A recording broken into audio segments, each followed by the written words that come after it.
All right, so every single time I move to a new city, I always have that toss-up question. Should I join a local co-working space or not, right? You get the benefits of a community, free coffee, lots of people to sort of, give you that energy to work hard around you. But I love working at home, But I think I found the balance. 3 days a week at home, 1 day a week at a nice coffee shop so I don't spend all my money at a nice cafe. Another option is to go to co-working days where people who are either digital nomads or are working from a city for a short period of time don't want to do the full membership of a co-working space, but kind of want to go to one occasionally. You can join, it's 10 euros for the whole day. They even have like a networking lunch and an after-work beers, so you can actually sort of get that community feeling you miss when you're at home by yourself. So today I'm going to go check out co-working days at Spaces in Poblano right now.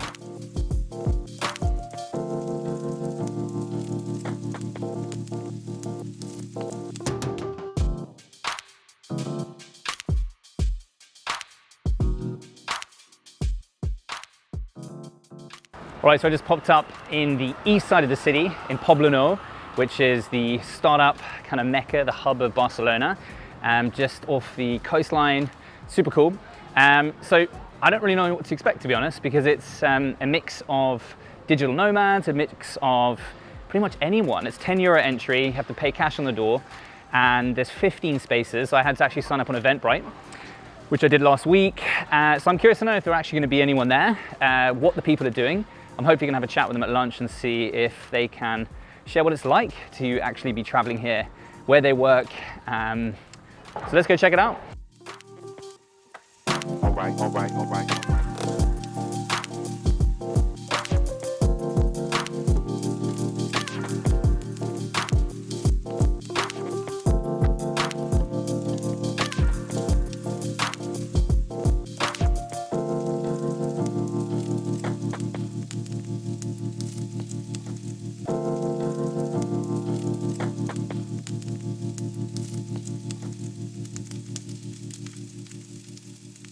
Simon, so I was just saying before I arrived how, we all work and love to live and travel, right?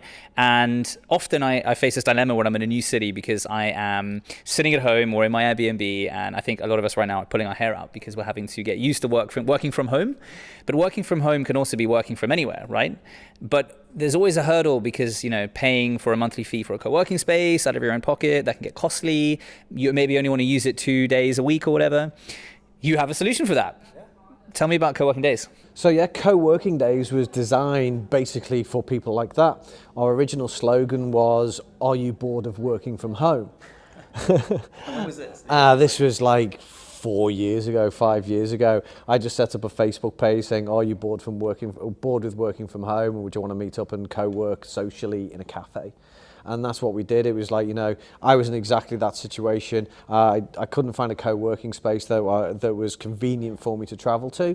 And I realized that I chose this way of living because I didn't want to be in an office. I enjoyed working from cafes. I enjoyed that freedom.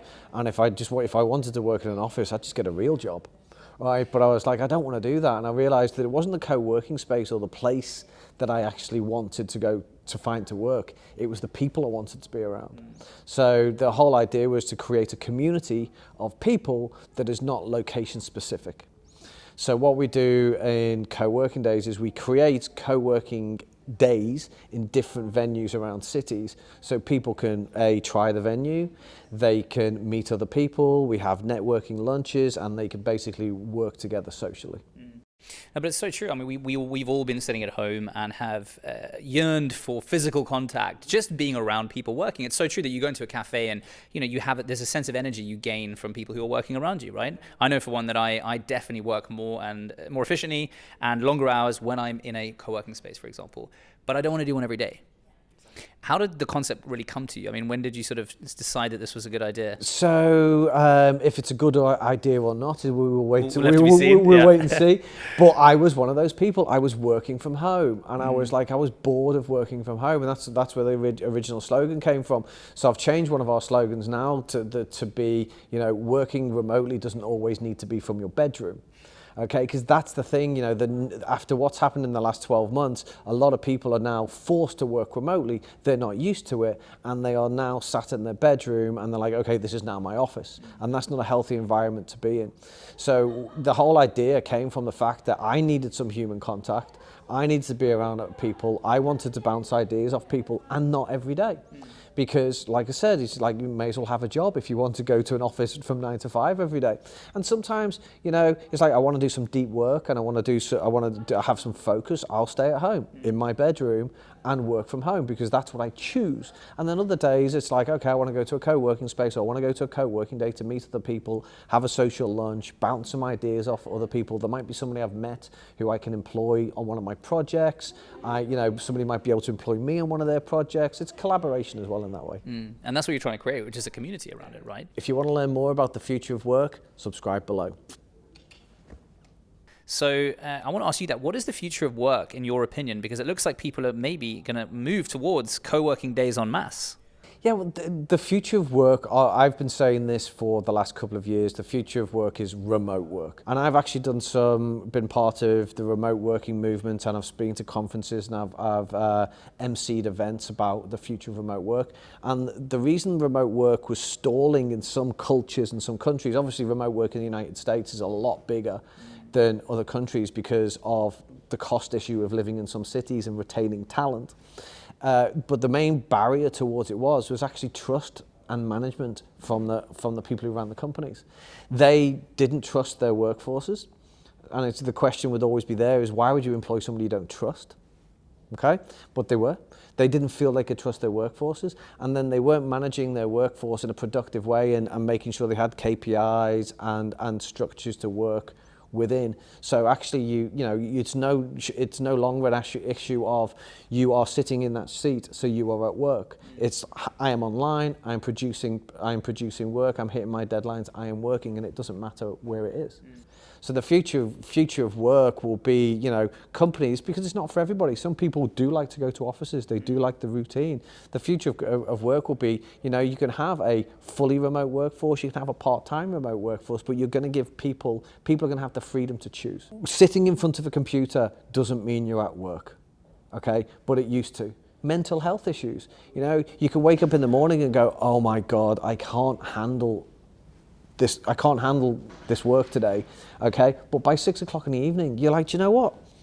I can, and you can work from 6 till 10, as long as the job is done, and it's just going to be more flexible, and people will have more flexibility to finish the tasks that they have, and you don't necessarily have to be sat in front of a screen. I noticed it during lockdown that the Zoom calls and everything like that, which is something that I am very sensitive of, and I'm interested to see where it goes. What do you mean by that? You're getting tired of it, or has it been?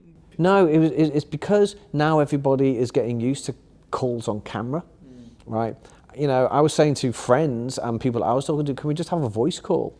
Because I want to lie on the couch, I want to close my eyes, I can still discuss work without you seeing me. And I think that's a really interesting thing now with people working remotely, how much time companies are going to insist that employees are actually on camera. Okay, we need to have a call. We need to have a Zoom call, a group Zoom call, so everybody's not stressed because they're on camera, because some people don't like it. Is that the new distrust?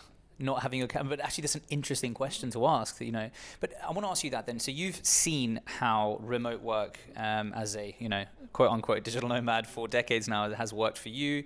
You've obviously learned a lot, you've seen a lot, you have a lot of friends who do the same. What are your biggest lessons from working remote? People watching this and listening to this right now, what would you say that you need to set yourself up with, or things to watch out for when trying to work remotely? I'm very into trying to find a right balance of being productive. Okay, and that is very, very important. And some people really, really lose it. I've had personal friends now who are really losing it. What do you mean by losing it? Losing their marbles, okay. Because they've been sat in their bedrooms, they've been sat in front of a computer for months now, because the employers insist this, and they're on Skype calls, or being available. When I ping you on Slack, you can be on a call in 1 minute, right? You can't do that if you're in a cafe. It's a bit difficult. There's background noise, everything. Yeah, exactly. And they're losing it. So you have to find that right balance, the right balance between exercise, healthy living, doing something else, and finding the ability to turn off. Okay, what I always used to do was every morning I would go for a walk along the beach, and I would actually I would spend 1 hour before checking my emails every single day. I might just do my social and check the news and all that sort of stuff, but I would have my first hour of the day without checking my email. First hour of the day, you always spend to yourself. Yep, that's maybe doing something that's not work related, maybe watching something on TV. Meditating for some people, right? Meditating for some people, doing some exercise. My routine is going for a walk. I go for a walk for an hour, I listen to a podcast, I listen to some music, I rest my brain, and then it's like, okay, now I will open my inbox. And then what I always try to do is every day set myself, for some people this is very little, but sometimes I try to set myself 4 things that I will achieve a day. Is it answer that email that I really, really don't want to answer? Is it do some accounting? Is it do some web work? Is it but I try and set myself 4 things a day, and also give myself a time of the day that I will switch off. Because you can get really, really dragged into these things, and it could be 11 o'clock at night and somebody can email you and you've just happened to check that email and you reply, and you wake up the next morning and you go, why did I reply to that email at 11 o'clock? The future of working, the future of co-working, the future of working remotely seems to be co-working days. It could be. It could be, but I think it's really, really important for people to understand that they need to build their routine and they need to build their lifestyle around their work. I learned this from my uncle many, many years ago. This is pre-internet. He worked from home as a town planner, okay, in a small little village in England, okay. And what he used to do every day before he went to work in his office, in his house, he'd take the dog for a walk for an hour and a half, okay? And he called that his walk to work, okay? And he said, listen, everybody commutes, right? So this is the thing, you commute to work, that can be half an hour, that could be 40 minutes, that could be an hour. That is your free time to plan your day in your head and all that sort of stuff. So the one advice I was giving people, because I was doing it on our online meetups, is like how to structure this, is make sure that the first thing you do when you wake up in the morning isn't work related. Take time for yourself. And just consider that your 40-minute drive to work, and just consider that your time where you're actually thinking and blah, blah, blah, blah, blah, blah. And yeah, the future work will evolve, but it will be more people actually sort of trying to work on ways that work for them to work remotely, but definitely not in your bedroom, and maybe co-working days is the way. Words of wisdom from the man himself. Simon, thank you so much. I'll put a link below to co-working days. Like the video if you enjoyed it. If you want to hear more from this gentleman, I'll put a link to the other chapters, the Facebook pages maybe, in the comments too. See you in the next video. Beautiful.